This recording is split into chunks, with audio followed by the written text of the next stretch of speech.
Hoy continuaré con el trabajo comenzado hace unos meses sobre las rimas de Gustavo Adolfo Bécquer. Ustedes recordarán un estudio general, introductorio, de las características de la lírica beckeriana.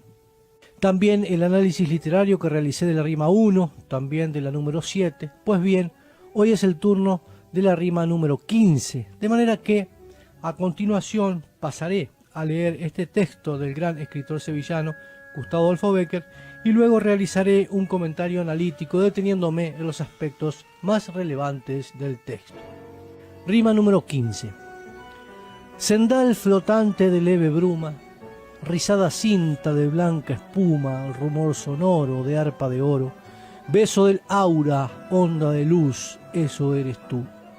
Tú, sombra aérea que cuantas veces voy a tocarte te desvaneces, como la llama, como el sonido, como la niebla, como el gemido del lago azul.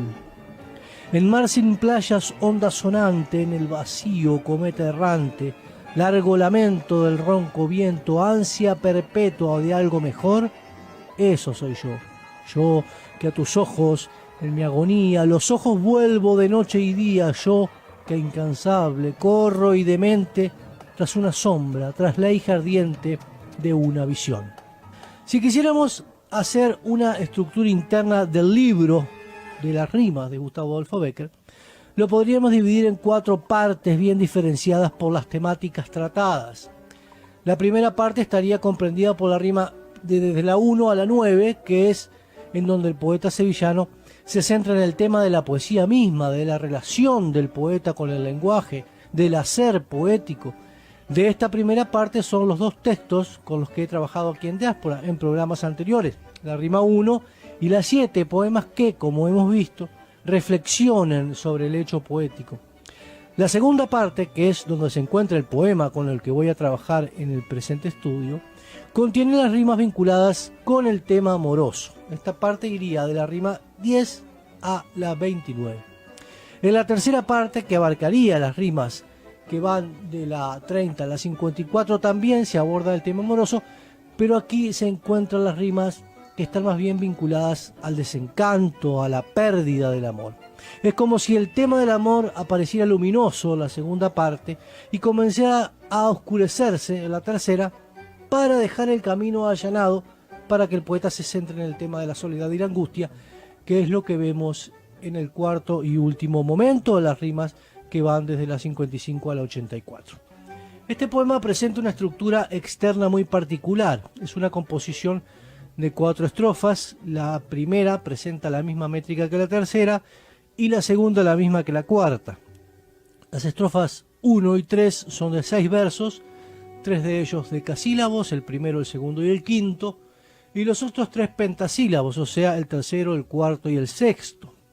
Los 2 últimos versos de cada estrofa son agudos, esto ayuda a la musicalidad. En estas estrofas riman entre sí en consonante el primer verso con el segundo y el tercero con el cuarto, y en asonante el verso quinto con el sexto. Las estrofas 2 y 4 son de 5 versos, los 4 primeros decasílabos y el quinto pentasílabo y también agudo.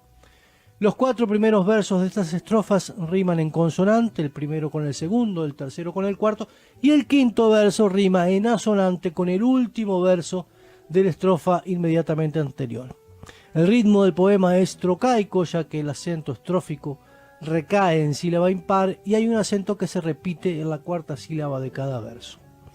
Al reparar en la estructura interna del poema vemos que lo podemos dividir claramente en 2 partes simétricas, entre las cuales se establece un paralelismo antitético. La primera parte está constituida por las 2 primeras estrofas, versos 1 a 11, y se centra en la caracterización de un tú femenino. Lo primero que tendemos a pensar como lectores es que el yo lírico se está refiriendo a una mujer, y por la descripción que hace de ella, a una mujer imposible, a un amor imposible. Independientemente de esto, de que esto pueda llegar a ser así, creo que tendríamos que recordar lo que ya he dicho en programas anteriores sobre la identificación que hace el poeta de las rimas de la mujer con la poesía. Para Bécquer la mujer es la encarnación de los sentimientos y la poesía es sentimiento, de manera que cuando dice poesía eres tú, en la conocidísima rima 21, está haciendo mucho más que un cumplido, está dando su visión poética.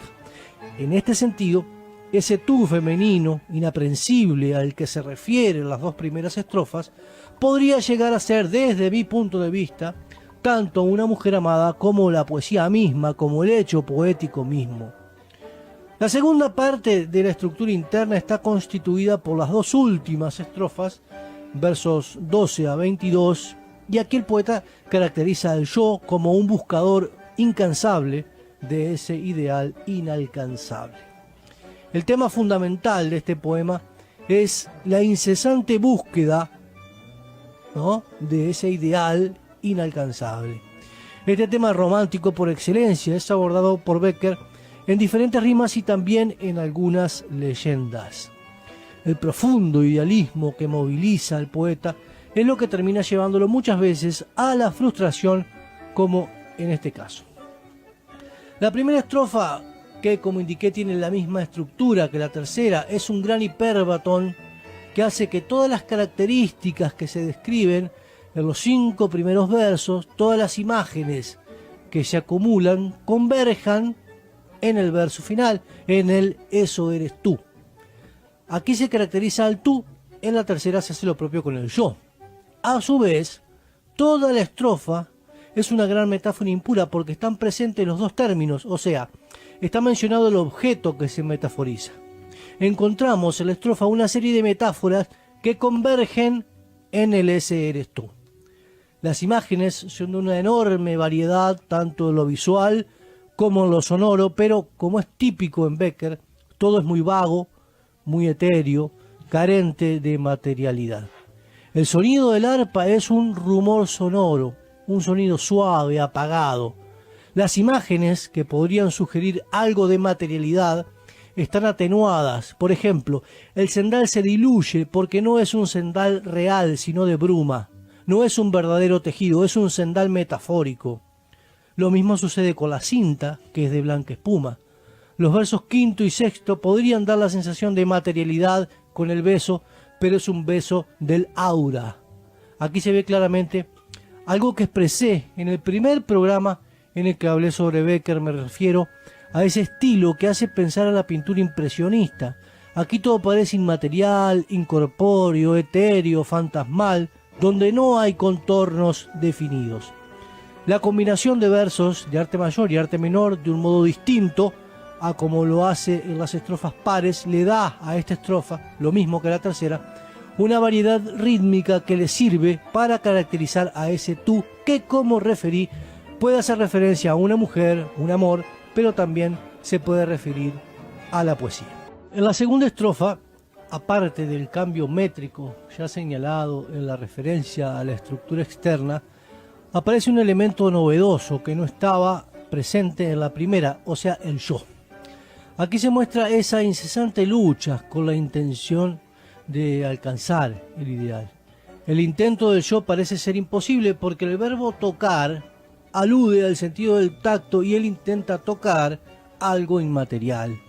La comparación, que aparece con la reiteración del nexo como, tiende a resaltar la forma en cómo ella se desvanece, llama, sonido, niebla, gemido. Estos versos de estructura paralelística se encuentran divididos por una coma en dos hemistiquios. Hay una correspondencia entre los hemistiquios. Los dos primeros se refieren a lo visual y los dos segundos a lo sonoro. El final de esta segunda estrofa remite al final de la primera, refiriendo un color que en los románticos y después en los simbolistas va a ser tomado como el color ideal. Lo primero que notamos al entrar a la segunda parte del poema, las estrofas que se centrarán en caracterizar al yo, es una sonoridad muy fuerte que contrasta con lo que se decía del tú. Las imágenes de diversos elementos naturales con que se identifica el yo son más violentas, son imágenes dinámicas, en movimiento. Esa ansia perpetua de algo mejor es una buena caracterización del romántico en general, de la inconformidad romántica. Este yo es un ser incompleto que carece totalmente de destino.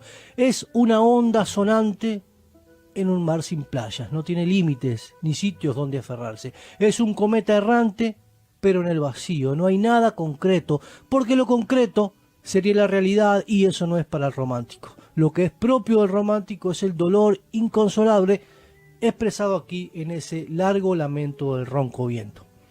En el primer verso de la última estrofa hay un elemento que parece dejar en claro que el poeta se está refiriendo a una mujer, los ojos. Y seguramente sea así. A mí simplemente me pareció importante recordar la identificación que hace este poeta entre la poesía y la mujer amada.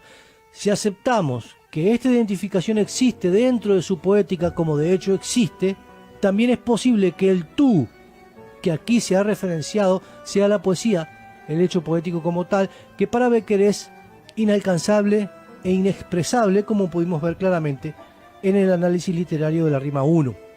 Ese volver los ojos de noche y día está relacionado con el ansia perpetua de algo mejor de la estrofa anterior. Hay un intento en esa mirada de intensa súplica de encontrar algo mejor, de encontrar ese tú que él aspira. En el tercer verso vemos que el poeta interpuso el verbo corro entre los dos elementos coordinantes, incansable y demente. Pareciera como si hasta sintácticamente se expresara esa demencia que sufre porque es un verso cuyos elementos se encuentran desordenados. Se cierra el poema haciendo referencia a que ese tú es una visión. Ella es la hija ardiente de lo que lleva el romántico consigo en su interior. Lo ardiente es el anhelo del yo.